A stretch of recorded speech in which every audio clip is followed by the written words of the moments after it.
ആദ്യമായിട്ട് ഇന്ന് നമ്മൾ വീട്ടിൽ പോവുകയാണ്. അപ്പം മദ്യപിക്കാനായിട്ട് അച്ഛനും ആങ്ങളെയൊക്കെ നിർബന്ധിക്കും. കഴിക്കാൻ പോകരുത്, എനിക്കത് ഇഷ്ടമല്ല.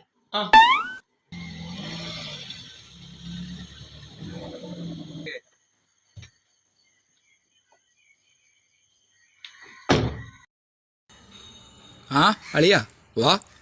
എടാ അവര് വന്നിട്ട് കുറെ നേരമായില്ലേ, നമുക്ക് ഭക്ഷണം കഴിക്കണ്ടേ? അവനെ വിളിച്ചൊരു ചെറുത് കൊടുക്ക്. ഞാൻ വിളിച്ചോണ്ട് വരാം. അളിയോ ഇങ്ങോട്ടൊന്ന് വന്നാളിയാ, ഒരു കാര്യം പറയട്ടെ. അളിയ എന്നാ അളിയാ? അതെയാ, ചെറുത് വിളിക്കട്ടെ? അയ്യോ വേണ്ട വേണ്ട, ഞാൻ കഴിക്കുകയാണ്. ഒരു ചെറുതടി, അച്ഛൻ പറഞ്ഞിട്ടാ, കുഴപ്പമില്ലെന്നേ. സത്യമായിട്ടും വേണ്ട. എടാ നിർബന്ധിക്കണ്ട, അവന് വേണ്ടാഞ്ഞിട്ടല്ലേ. ഇത് എത്ര നേരായി, ഇത് എന്നാ അടിക്കാണ് ഇവിടെ?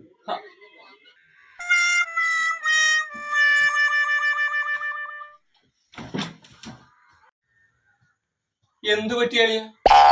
എന്റെ അളിയ, ഞങ്ങൾ എപ്പോ കുപ്പി മേടിച്ചാലും പണ്ട് പോയുള്ള ശീല അവള് ഗ്ലാസ്സുമായിട്ട് ഫ്രണ്ടിൽ കാണും.